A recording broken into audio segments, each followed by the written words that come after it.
Welcome back to the channel. Today we're taking the Cyclekart parts on a road trip. Crossing the Colorado River, entering California.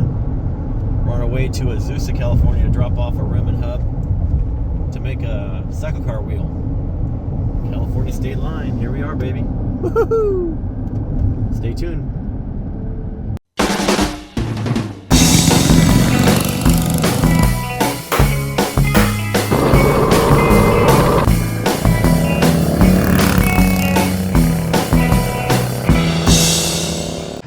Okay, about 5.5 hours of driving. We're now in Azusa, California at Buchanan Spokes. We're going to put spokes on this Yamaha hub and a Honda wheel.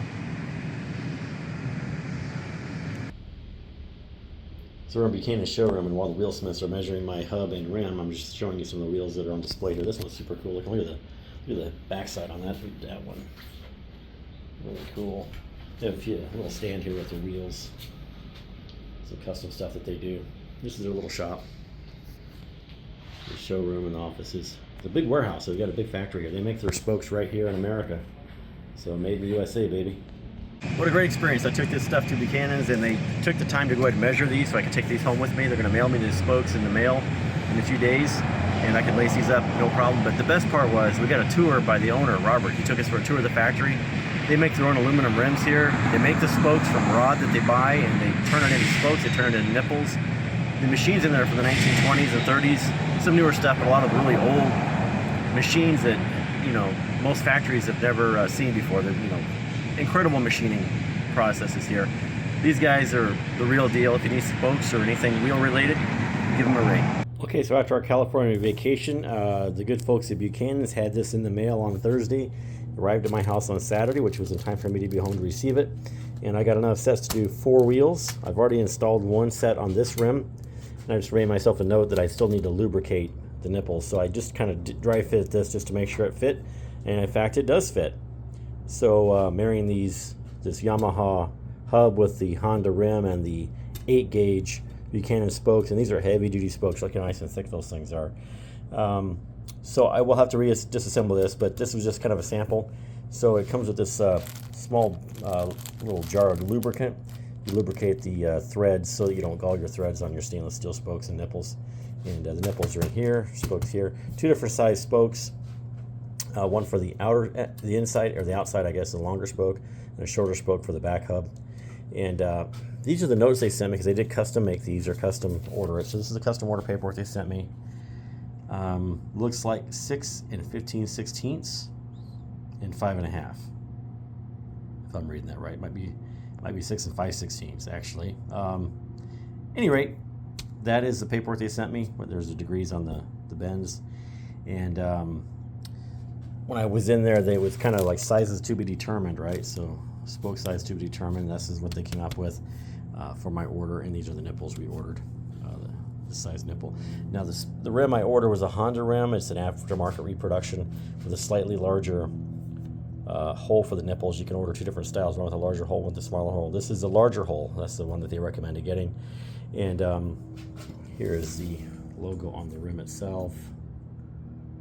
MSK 1.60 by 16. So that's the rim. You can do a 17-inch rim, whatever. But this is for this Ferrari project we have coming up. Sharknose Ferrari. So a 16-inch rim is going to be appropriate. And these are the hubs. My 4th hub is at Renegade right now. I have an adapter made to put a plate in the back. It'll be 4 bolts, I think. Well, maybe 5 bolts, whatever it is. He's going to put bolts around here so he can take it on and off the car. And it'll have a bearing that goes in here. I did have to remove the bearings. The original bearings are here. They're a bit of a bear to get out, but they did come out after a little bit of persuasion with a hammer. And at any rate, making some progress on that. Next up, I will get these primered and painted. And I will primer and paint the rims, and then after it's completely assembled, I'll do the spokes separately. I think I'll do the spokes. I may yet to just leave them bare, but for sure the hubs need to be painted silver because that's the original color on the car. They'll be kind of a flat silver, silver metallic with I'm probably going to put a matte clear coat on it. All right, so thanks for following along. Okay guys, today we're working at the Vincent Garage kitchen to assemble these rims for the Ferrari. So I got my Yamaha hubs and my Honda rims and my Buchanan spokes. I'm getting ready to assemble. I've already done one, just kind of reteach myself basically how to do it. So these spokes have different bends. One's a 90, one's a 95, and they go in different places. So I've already lubricated them with the lubricant that Buchanan gives you. I've just put some lube on the spokes so that the threads are lubricated when they go into the stainless nipples. They don't gall. So what I'm going to do is I'm going to start on the short spokes, which are these spokes here, and leave the longer spokes for last. So I've already determined that the one with the bigger bend goes in from the bottom. Oh, excuse me, the other way. This is one of those little brain fart challenges. So that goes that way. And you want to find the spoke on the, or the hole on the hub that most closely aligns. They go at different angles, right? So looks like that one right there is going to be the spoke where that one's going to go. So I'm going to find my nipple. Let's just bring it through the hole and start it. We're going to run it most of the way down, leaving one or two little threads showing. We'll leave 2 threads showing.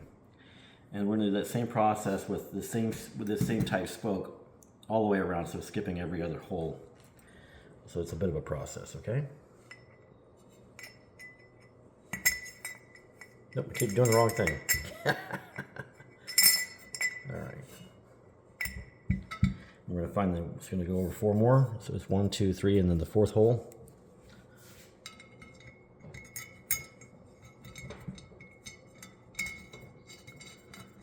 It should go on pretty easy. Again, leaving like 2 threads showing. 1, 2, 3, 4. I do it this way so you don't get confused as to which spoke you're supposed to be using. It's really easy to get mixed up as you're assembling these things. Oh, keep going the wrong direction. I keep wanting to put the other way. 1, 2, 3, 4. So I'm going to repeat that process and go all the way around. Okay, those are all kind of loosely installed. So it kind of moves around a little bit. So I'm going to do the other ones now. These are the ones with less bend. Not quite a 90 because it's a 95.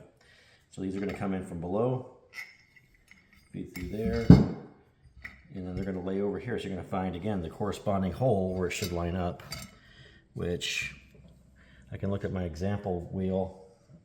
1, 2, 3, 4, 5, 6, 7, 8, 9. It's the 10th hole over. So from this one, 1, 2, 3, 4, 5, 6, 7, 8, 9, 10.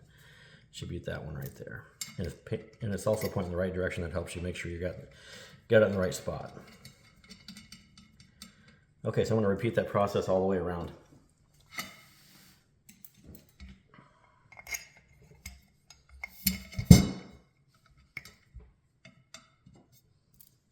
So it's going to be from there. Now that you got the second one in place, you're going to look at your other spoke inside there and count 1, 2, 3. It's the 4th over. Okay, so here's this one, 1, 2, 3, 4. It's going to go right here. And as you get this going, you're going to have to lift the rim up a little bit because the rim does sit a little proud of the ground. So there's a gap under here.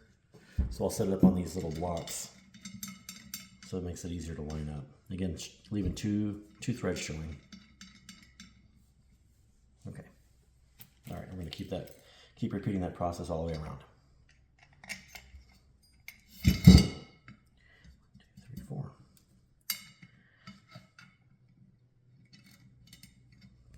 You see there's plenty of lubricant on the threads there. Okay, so I've got the short spokes installed and I got the wheel turned back over and I put it on top of some of the blocks because it does have to sit up a little bit as this is offset, right? So I do have my example wheel, but if you don't have the example wheel, just kind of follow along with this.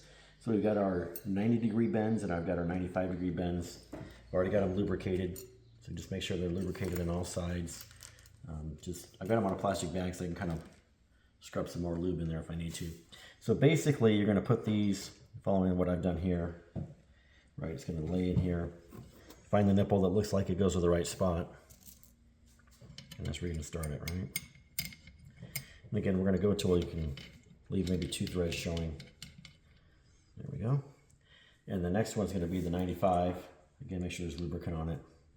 This one's going to come from underneath, and it's going to go over here. And this one's going to be 14 holes, so I'll count over and show you. So I'm counting from from this spoke. 1, 2, 3, 4, 5, 6, 7, 8, 9, 10, 11, 12, 13. The 14th hole is what lines up for that. So these are, because they don't have anything to go through, they're a little loose when you put them on to begin with, so they might drop out here and there. Just put them back in, it's not a big deal. So I'm going to go through and repeat that process through the entire wheel. I'll do the next one here real quick. This one goes here, and this one's going to go 1, 2, 3, 4 over from where that one started. So once you get this first one in, there should be an increments of 4 as you go around. Okay, and then this one's going to come from underneath, and it's going to go there. So again, that's 1, 2, 3, 4 over. We'll repeat that process as we go around, and once we get all the spokes in, we'll go slowly tighten them all down to where they've got the same amount of twisting on every one. Now, Buchanan's does recommend lubricating the nipples as well as the nipple seats. So before I tighten these down, I'm just doing things finger tight. I'll go put lubricant on the backside as well. So when these are spinning, as you torque it, you're not galling your threads. Okay, more to come. Okay, so those two wheels are ready. Just kind of went around progressively tightening each spoke by hand, just enough to where they're snug by hand. The same amount on every spoke to try not to pull it out of whack. You don't want to make it taller because it can make it out of whack to where it runs. It can really mess it up. Even though I'm noticing between these two, they're a little slightly different. One's higher than the other. That's because one's probably got tighter spokes on the other than when it was put together. So I can loosen all these up and try to get these the same height all the way around.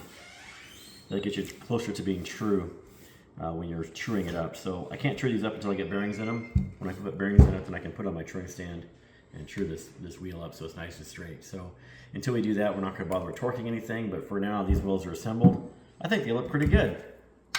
We're trying to make them look like the Ferrari wheel of the Sharknose Ferrari. So that's the whole purpose of this whole exercise, to make it look like the original wheel instead of just a standard CT90 wheel. All right, guys, thanks for watching. Like and subscribe and all that jazz. And get out in the garage and build something cool.